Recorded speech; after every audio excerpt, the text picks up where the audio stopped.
It started small. A new name in her conversations. Evan. She said they grew up together. Old friends from high school. I didn't think much of it. I trusted her. But trust is only blind until it hurts. He texted her late at night. She smiled at her phone more than at me. She started dressing up for coffee runs. Full makeup at 9 a.m. Tight jeans she hadn't worn in months. She said it was for work. I said nothing. Because silence was easier than argument. She called me predictable. I called it consistent. She said I didn't understand emotions. I understood patterns. And her patterns were changing. Dinner became leftovers. Conversations turned into scrolls on her screen. She laughed at jokes I never heard. She posted quotes about finding yourself. And I started wondering who she was finding. One night, she canceled our dinner plans. Said Evan was going through something. A friend needed her. I didn't ask what kind of friend. She came home past midnight. Smelled like someone else's cologne. She said it was the bar they went to. But I knew the scent of lies. Next day, she locked her phone. Changed her password. Said it was for security reasons. Right. Security from me. She started hiding her schedule. Trips for workshops I couldn't verify. Pictures on Instagram that looked too intimate. Always group trips. But never any groups in sight. She stopped showing up to family dinners. Stopped asking about my business. Stopped being there at all. The house felt like a museum. Everything in place, nothing alive. Her smile was automated. Her eyes elsewhere. I wasn't jealous. Jealousy means wanting to compete. I was done competing for someone who'd already left. So I watched. I paid attention. Every canceled plan. Every unexplained charge. Every late-night phone call. I learned to read silence like a language. One day she came home humming. Happy, glowing. The kind of glow people get when they're admired. Not when they're faithful. That's when I started keeping notes. Not to accuse her. To protect myself. Dates, receipts, mileage logs. Little pieces of a puzzle I didn't want to finish. She thought I was too busy working to notice. But I was building something else. A record. A wall between her lies and my sanity. The woman I married was slipping away. Replaced by someone who lived online. Someone who smiled for strangers and sighed at me. I told myself to wait. To see if it was just a phase. But deep down I knew. You don't lose love in a day. You lose it one secret at a time. And by then, she was almost gone. It happened on a Tuesday morning. I wasn't looking for proof. I was just grabbing tools from her car. Her SUV was parked sideways again. She said the garage gave her anxiety. I opened the door. There it was. A gray t-shirt on the passenger floor. Wrinkled, faded, smelling like sweat and cheap soap. The logo said some indie band's name. I'd seen it before. Evan wore that shirt more than once. He treated it like his signature. It wasn't mine. It wasn't hers. And it sure as hell didn't belong in our car. I picked it up. Held it for a second. The weight of it felt heavier than it should. I didn't yell. Didn't curse. I just walked inside. She was in the kitchen, sipping cucumber water. Barefoot, scrolling her phone. I held the shirt up. This yours? She froze for half a heartbeat. Then rolled her eyes. You're being paranoid, she said. Evan left it when I gave him a ride. A ride she never mentioned. A ride not on our shared calendar. I nodded slowly. Next time, check the trunk before you lie. She walked away like it was nothing.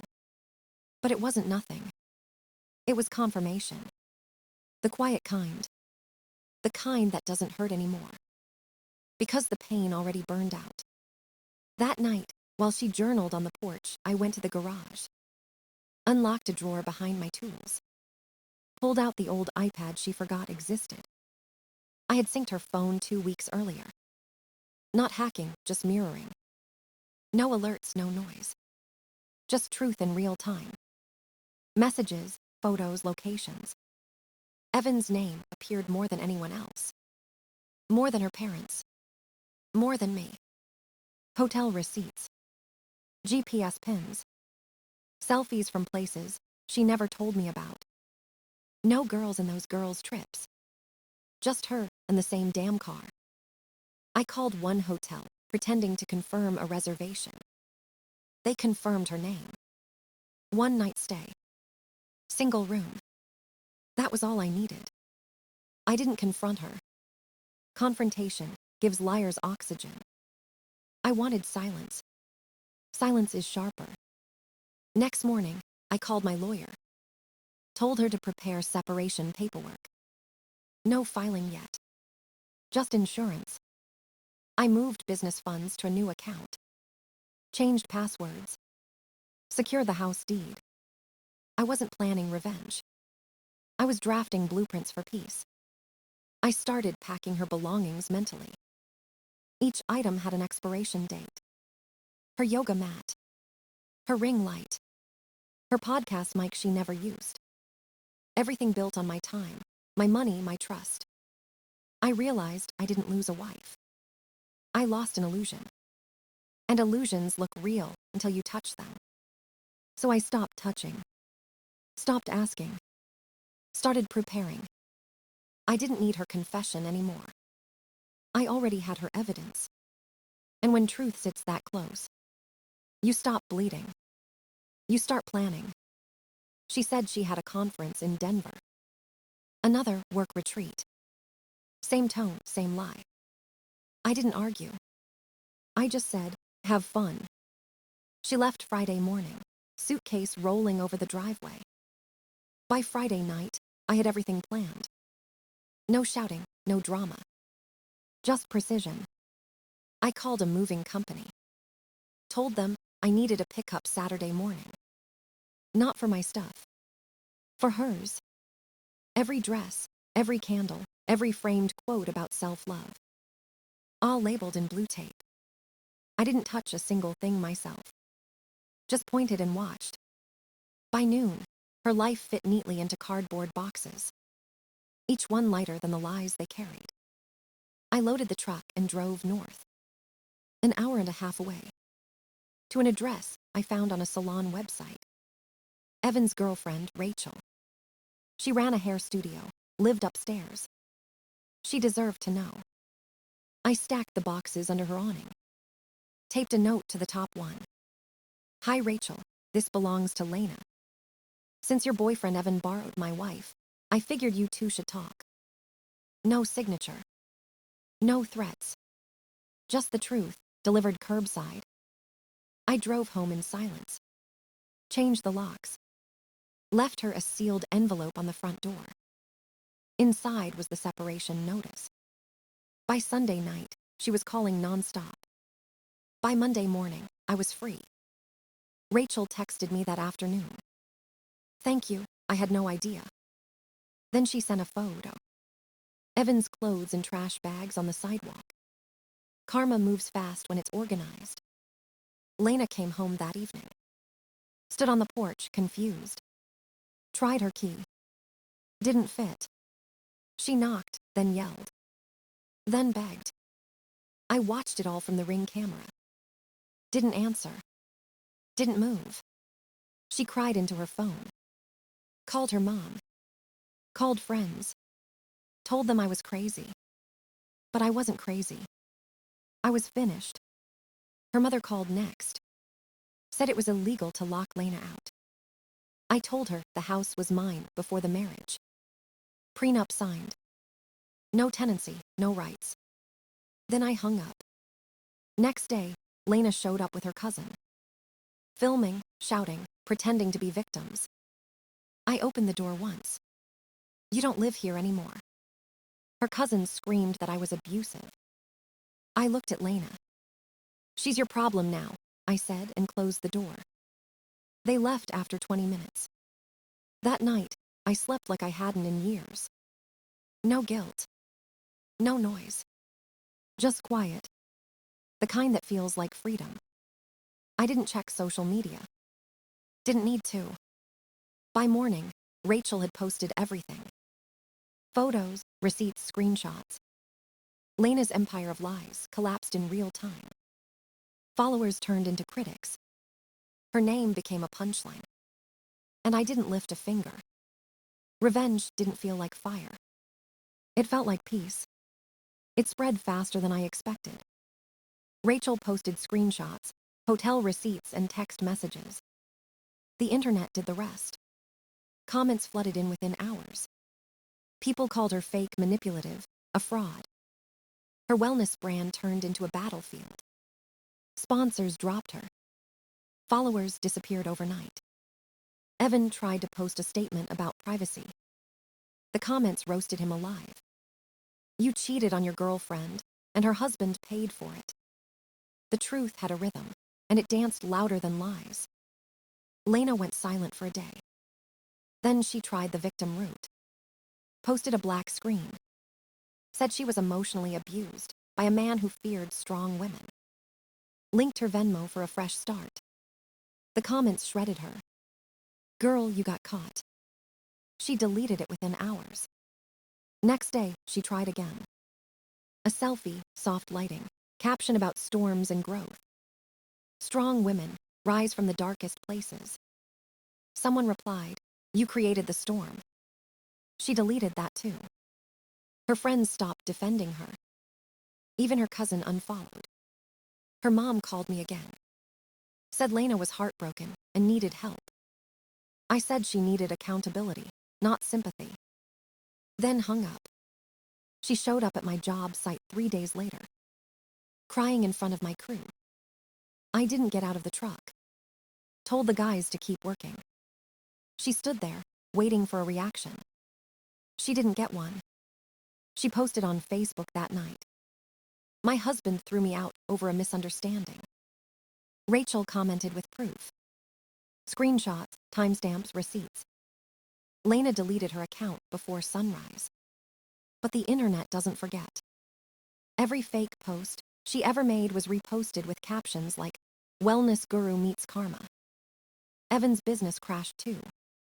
His energy workshops lost all clients. One woman posted, this is the guy teaching us about healing. Photos of him hugging Lena outside a cheap hotel went viral. By day 3, his accounts were gone. Rachel wasn't done. She leaked voice memos. Lena laughing, mocking me, calling me boring. The world heard her real voice. No filters, no lighting, no performance. Just arrogance. Podcasts that once featured her took down episodes. One host posted an apology for supporting false narratives. Her circle vanished. The same people who once cheered her on now ghosted her. Even her parents stopped calling. Lena's name became a warning. The influencer who got caught by her own reflection. Meanwhile, I worked 8 and slept in peace. My crew joked about her posts during lunch. It was comedy by then. I didn't celebrate. I just watched. Watched as lies crumbled on their own weight.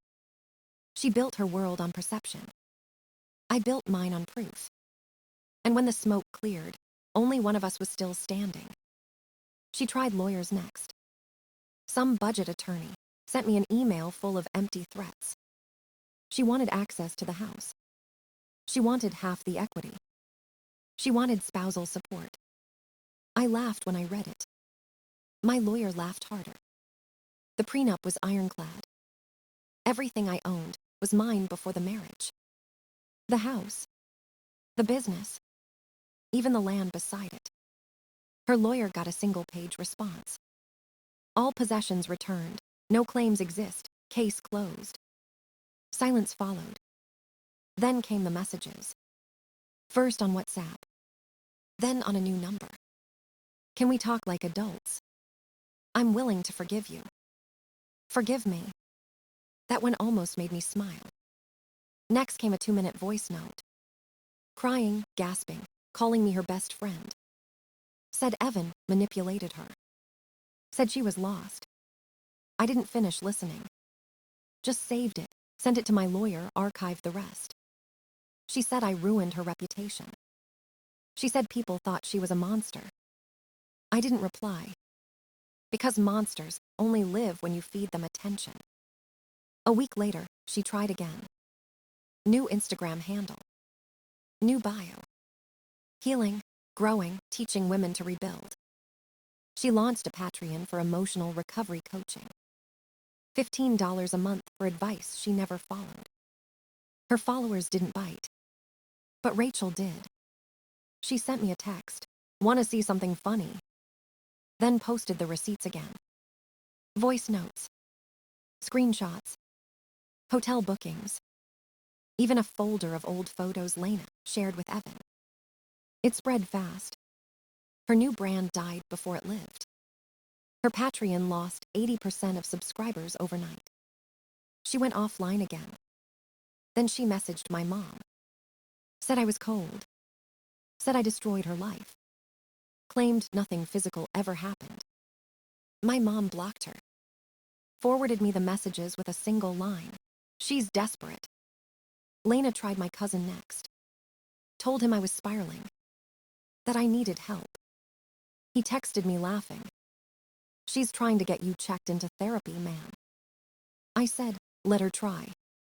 Then came another letter from her mom. A request for mediation. My lawyer sent back. Our client has no interest in re-engaging. That was the final nail. While she scrambled, I expanded my workshop. Added new tools, new contracts, new peace. Her world was shrinking. Mine was growing. Every time she reached out, her words felt smaller. More like echoes than apologies. She thought she could guilt me back. But guilt only works on the guilty. I wasn't guilty anymore. Just done. Completely done. And nothing feels lighter than the weight you decide to stop carrying. Months passed without a word. Then a text came from an unknown number. Hope you're happy. I've lost everything. No punctuation. Just emptiness. I didn't reply. Because happiness isn't revenge. It's peace after the storm. But peace never lasts long when guilt gets lonely. A week later, another message. Can we talk, just once? Then, please, I just want to say something. Then silence again. I thought it was over. Until she walked into my shop one afternoon. No makeup. Hair tied back. A jacket too big for her frame. For a second, I almost didn't recognize her. She looked ordinary. Maybe for the first time in her life. She stood near the counter, eyes red, hands shaking. You're not supposed to be here, I said. I just need 2 minutes. I don't owe you 2 seconds. Her voice cracked. I know, I didn't expect this. This is what happens when you burn everything down. I didn't think it would go this far. You thought Evan would wait. You thought I'd chase you. She looked down, silent. Then whispered, I miss you. There was nothing romantic in her tone. Just survival. I want to come home, she said. Home, I asked. The one you turned into a stage for your lies. Tears fell, slow and useless. I made mistakes. No, I said. You made choices, mistakes end. Choices define. She tried to step closer. I moved back. You don't get a sequel when you destroy the first movie. Her lip trembled. I can change. I already did, I said. She froze. There was nothing left to say. The silence between us felt final. She glanced around the workshop, maybe expecting warmth. All she found was sawdust and indifference. I really loved you, she whispered. No, I said quietly. You loved what I gave you, not me. She nodded slowly. Then left. The bell on the door rang once, then stopped. I didn't watch her go. Didn't need to. Outside, the world kept moving. Machines hummed. Hammers hit nails. Life didn't pause for heartbreak anymore. That night, I sat on the porch alone. The same porch where she used to take photos. The air was still, heavy with peace. I realized forgiveness doesn't mean letting someone back. It means walking away without hate. I finished my drink, looked at the stars. No texts came after that. No calls. No noise. Just quiet. And for the first time in years, the quiet didn't feel empty. It felt earned. Life became simple again. Work, coffee, sleep, repeat. No explanations. No pretending. The house finally felt like mine. I fixed the little things she ignored. The loose hinge. The flickering light. The uneven tiles she once bragged about online. Each repair felt like reclaiming a piece of myself. My business grew. New contracts, new faces, new peace. I smiled more. Not because I forgot her, but because she stopped existing in my head. One afternoon, a letter came in the mail. No return address. Inside was a single card. Front said, "I'm sorry." Inside, blank. No name, no closure. I laughed. Dropped it in the trash. Some things don't need a reply. Peace isn't loud. It doesn't post pictures. It doesn't beg to be understood. It just sits quietly where pain used to live. That's where I am now. Not angry.